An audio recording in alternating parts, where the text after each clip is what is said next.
La démission de Chadli Bendjedid, président en fonction de l'Algérie, a eu lieu le 11 janvier 1992.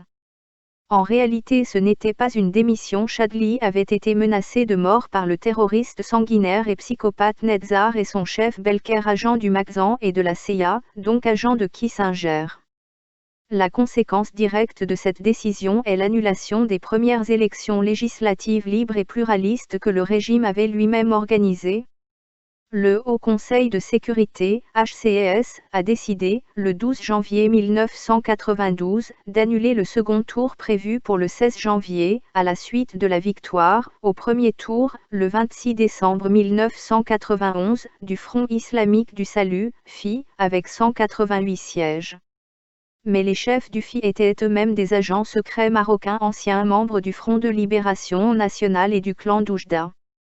Une partie de la classe politique, regroupant des membres du régime et certains partis d'opposition, soutient cette décision tandis que le FI et certains autres opposants voient en elle un coup d'État. Le pays s'enfonce dans une crise profonde, prélude d'une longue décennie de violence, la plus meurtrière de son histoire post-indépendance. Cet arrêt du processus électoral a été entrepris par une structure non officielle, le conclave de l'armée. Il réunissait secrètement au siège du commandement des forces terrestres à Ain Naadja, tous les officiers généraux et supérieurs de l'ANP. Autour du ministre de la Défense, il y avait une cinquantaine de personnes réunies, dont le chef d'état-major, le directeur du département du renseignement et de la sécurité, DRS, le directeur du contre-espionnage, les directeurs centraux du ministère ainsi que les chefs des 6 régions militaires. Parmi eux, Mohamed Medienne, dit Toufik, général et patron du DRS lors de l'interruption du processus électoral, en poste jusqu'en septembre 2015.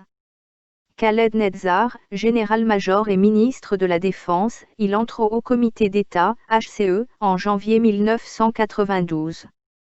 Son retrait de la scène politique remonte à 1994.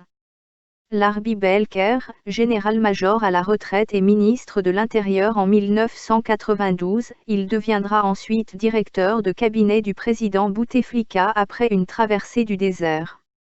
Il est décédé en janvier 2010.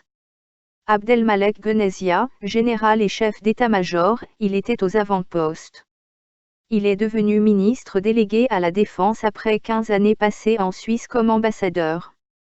Mohamed Lamari, général commandant des forces terrestres en janvier 1992, il est promu général-major et nommé chef d'état-major en 1993, puis général de corps d'armée. Il démissionne en 2004 et décède en février 2012. Mohamed Touati, il était directeur au ministère de la Défense puis membre de la commission du dialogue national. Général-major en retraite. Il a également été conseiller de Bouteflika pour les affaires sécuritaires. Banabeu Esgeziel, commandant de la gendarmerie, puis conseiller militaire de Bouteflika. Hassan Haït Abdeslam, général-major chargé du département de la fabrication militaire. Le général Ahmed Boustella. Au lendemain du coup d'État contre le président Chadli, la première décision de cette bande de voleurs de généraux a été de suspendre les bourses des étudiants à l'étranger pour détourner les bourses des étudiants. Ainsi, ces généraux ont détourné plusieurs millions de dollars et ont privé les étudiants algériens installés en Europe ou dans le monde de leurs bourses.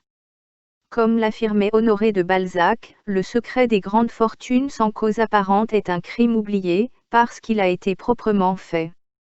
Du jour au lendemain, ces généraux ont confisqué des puits de pétrole et les comptes publics algériens à leur seul profit personnel.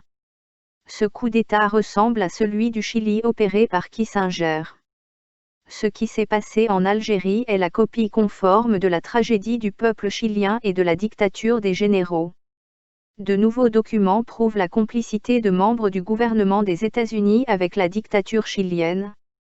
L'ancien secrétaire d'État Henry Kissinger a affirmé qu'il avait toujours demandé au général Augusto Pinochet de veiller au respect des droits de l'homme, comme l'exigeait le Congrès états-unien lui-même. Un document officiel déclassé auquel a eu accès El País démontre qu'au contraire il a encouragé la répression féroce du putschiste chilien.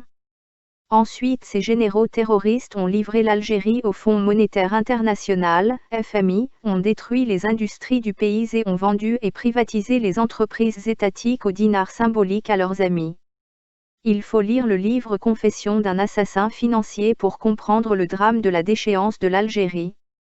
Les confessions d'un assassin financier, révélations sur la manipulation des économies du monde par les États-Unis est la traduction en français du livre Confession of an Economic Hitman écrit par John Perkins et publié en 2004.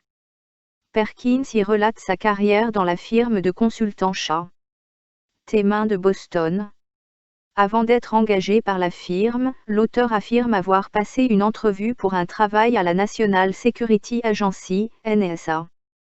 Perkins affirme que cette entrevue a servi de test pour devenir ce qu'il nomme un « assassin économique », Economic Hitman. Selon Perkins, il a commencé à écrire Confession of an Economic Hitman dans les années 1980. Perkins soutient qu'une certaine élite aux États-Unis souhaite construire un empire planétaire, défini par les présidents Lyndon Johnson et Richard Nixon.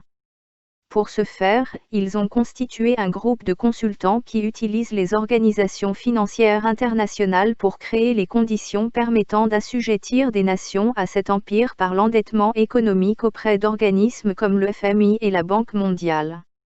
La tâche de ces consultants est de justifier et d'argumenter la conclusion par des états d'énormes prêts internationaux dont l'argent finira, déduction faite des sommes destinées à la corruption des élites locales, sur les comptes en banque de grandes sociétés d'ingénierie et de construction américaines. Les besoins en liquidité ayant été au préalable surévalués par ces consultants, l'État se révèle incapable de payer sa dette et entre en sujétion vis-à-vis du créancier. Cette position de pouvoir permet ensuite aux créanciers d'exiger à l'État débiteur l'établissement de bases militaires, un vote favorable aux Nations Unies ainsi qu'une loyauté politique en général ou l'accès à d'éventuelles richesses pétrolières et autres ressources naturelles. Perkins qualifie ces méthodes de mafieuses. Il explique que lorsque les « assassins financiers », comme lui échouent dans leurs plans, des tueurs à gages font leur apparition, les chacals, ou terroristes comme les GIA ou Boko Haram ou encore ISIS ou Al-Qaïda, et assassinent les personnes faisant obstacle aux ambitions américaines. Puis, en dernier recours, si les assassins échouent aussi, des soldats américains sont envoyés au combat, suivant une stratégie d'impérialisme classique. Pour Perkins, l'invasion de l'Irak en 1990 fut décidée avec la libération du Koweït comme prétexte, non comme but, le but étant de détrôner Saddam Hussein qui n'avait pas accepté de jouer un rôle de marionnette de cette stratégie de sujétion à l'empire global à cause de son nationalisme. Kissinger est sans doute derrière cette stratégie et il ne s'en cache pas. Kissinger représente l'incarnation de Satan sur terre ou du Dajjal, il est derrière toutes les guerres impérialistes et cruelles, le meurtre de beaucoup de présidents nationalistes et la destruction de beaucoup de pays autrefois prospères, mais aussi l'agriculture moderne donc chimique et les vaccinations qui sont aussi un moyen de domination en modifiant l'ADN des peuples. Kissinger aurait déclaré vouloir diviser la population mondiale par deux.